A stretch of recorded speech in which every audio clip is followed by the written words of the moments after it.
దేవుని పరిశుద్ధ నామమునకు మహిమ కలుగునుగాక. మరలా ఈ ఉదయకాలమున ప్రభు యొక్క సాన్నిధ్యములో కూర్చొని దేవుని వాగ్దానమును జ్ఞాపకం చేసుకొనుటకై ప్రభు మనకిచ్చిన మహాకృపను బట్టి ఆయనకే ఘనత, మహిమ, ప్రభావములు కలుగునుగాక. ఈ ఉదయకాల వాగ్దానము మరి రోమీలకు రాసిన పత్రిక 16వ అధ్యాయము 20వ వచనాన్ని మనం జ్ఞాపకం చేసుకుంటున్నాము. మరి నిజంగా దేవుడు సాతానును మీ కాళ్ళ కింద శీఘ్రముగా చితక త్రొక్కును అని రాయబడి ఉంది. అవును, నిజంగా దేవుని బిడలమైన మనము, దేవుని సాన్నిధ్యములో జీవిస్తున్న మనము, సాతానును దేవుడు మన కాళ్ళ క్రింద చితక తొక్కేవాడు అనే విషయాన్ని నేను మీకు జ్ఞాపకం చేస్తున్నాను.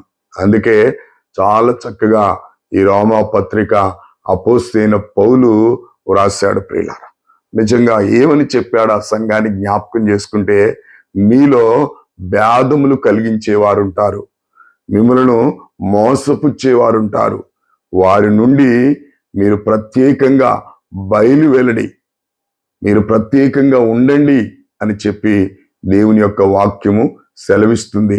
మరి ఆ బోధలను నిజంగా క్రీస్తు బోధలకు వ్యతిరేకులు ఈ దినాన ఎక్కువగా కనబడుతున్నట్లుగా ఆనాడు పౌలు చెప్పడమే కాదు, ఈనాడు మనకు కూడా కనబడుతుంది. అందుకే దేవుని వాక్యములో ఆయన రాయించినట్టు మాటలు మనం జ్ఞాపకం చేసుకున్నట్లయితే ప్రియులారా, దేవుని యొక్క వాక్యము సెలవిస్తా ఉంది. అనేకులు దేవుని వాక్యానికి మరి విభిన్నముగా నడుచుకుంటున్నటువంటి విధానమును ప్రియులారా, అనేకులని దేవునికి వ్యతిరేకముగా లేపుతున్న విధానము ఇక్కడ మనకు కనబడతా ఉంది. అట్టి వారి విషయంలో మీరు ప్రత్యేకించి దేవుని చిత్తాన్ని జరిగించే వారిగా ఉండాలని చెప్పి రోమా సంఘానికి అపోస్తలుడైన పౌలు ఇలాగ రాశారు. వారు కేవలం వారి క్రీస్తును ప్రకటించడమే కాదు, వారి కడుపుకే దాసులు అని చెప్పి, వారు తిండికి ఆతృతపడేవారని చెప్పి కూడా దేవుని గ్రంథంలో రాయబడి ఉన్నది. అవును ప్రియులారా, నిజంగా దేవుని యొక్క సేవ మరి ఈ లోక సంబంధమైనటువంటి ఆశల కొరకు, ఆ తిండి కొరకు, ఇంక దేని కొరకు కాదు, కానీ సజీవ యాగముగా సమర్పించబడిన వారమై దేవుని సన్నిధిలో ప్రత్యేకించబడి దేవునికైనా వ్యతిరేకైన వారి మధ్య నుండి మనం ప్రత్యేకింపబడాలి. ఎప్పుడైతే మనం అలాగ క్రీస్తు సంబంధులుగా మనము జీవిస్తూ ఉంటామో, సాతానును దేవుడు మన కాళ్ళ కింద చిత్రక తొక్కును, అది ఖాయము అనేటువంటి విషయము మనకు వాగ్దానము ఇవ్వబడ్డది.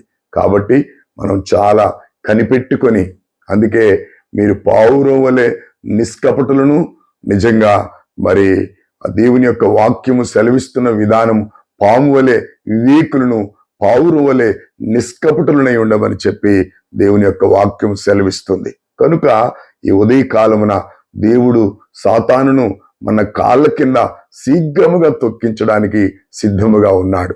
మనం మాత్రము దేవుని చిత్తమును ఎరిగి, నిజంగా దేవునికి వ్యతిరేకులైనటువంటి యాజకుల నుండి, బోధకుల నుండి, వారు కేవలం వారి కడుపుకే దాసులు అని చెప్పి ఆ మాట రాయబడింది. కాబట్టి దేవుని చిత్తాన్ని నెరవేరుస్తూ నిరంతరము ఆయన కొరకే జీవించే విధానములో మనము కొనసాగించినట్లయితే నిజంగా దేవుడు సాతాన్ను మన కాళ్ళ క్రింద మరి చితక త్రొక్కును అనేటువంటి మాట వాగ్దానము నమ్మదగింది. కాబట్టి అలాగ దేవుని కొరకు ప్రత్యేకింపబడదాం. దేవుని ప్రేమను, దేవుని దయను, దేవుని కనికరము, దేవుని చిత్తాన్ని నెరవేర్చుటకు ప్రభు మనల్ని సమర్థులుగా చేయునుగాక. ప్రార్థన చేసుకుందాం. సకల ఆశీర్వాదములకు కారణభూతుడు అయిన మా తండ్రి, కృపగలిగిన మా యేసయ్య, మీరు మాట్లాడిన అద్భుతమైనటువంటి నాయన నీ వాగ్దానమును బట్టి మీకు స్తోత్రాలు. అయా, సాతానును మా కాళ్ళ కింద శీఘ్రముగా తొక్కిస్తానని చెప్పి మాట్లాడిన దేవుడు తండ్రి, ఎంత గొప్ప దేవుడో ప్రభా. మేము నీ మాట విని ప్రభా, ఈ లోక సంబంధమైన ఆయన శరీర కోరికలు, ఇచ్చలకు ఆశపడక నాయన, కడుపు కొరకు కాక నాయన, నీ చిత్తాన్ని నెరవేర్చు వారిగా మీరు ఉండాలని చెప్పి మాతో మాట్లాడారు. అందును బట్టి మీకు స్తోత్రాలు చెల్లిస్తూ, లోకము నుండి మేము ప్రత్యేకించబడి నీ కొరకు జీవించే భాగ్యం మాకు అనుగ్రహించమని ఈ ఉదయకాలమున మాకిచ్చిన వాగ్దానాన్ని బట్టి మేము నాయన నేను స్వతంత్రించుకునే విధంగా ప్రభా వాగ్దానమును బట్టి ఎత్తిపట్టి ఆశీర్వదించబడే ప్రజలుగా మమ్మల్ని తీర్చిదిద్ది నీ మహిమ కొరకు వాడుకుంటూ రమ్మని యేసుక్రీస్తు నామములో అడిగి వేడుకొంచున్నాను తండ్రి. ఆమేన్. దేవుని పరిశుద్ధ నామానికి మహిమ కలుగును గాక. ఈ ఉదయకాల వాగ్దానాన్ని ఎత్తిపట్టి మీరు ప్రభుని ఆరాధిస్తూ ఇతరులకు షేర్ చేసి వారు కూడా పాలుభాగిస్తున్నట్లుగా వారు మీరు ఏకముగా దీవించబడినట్లుగా ప్రభు సహాయం చేయనుగాక. God bless you all.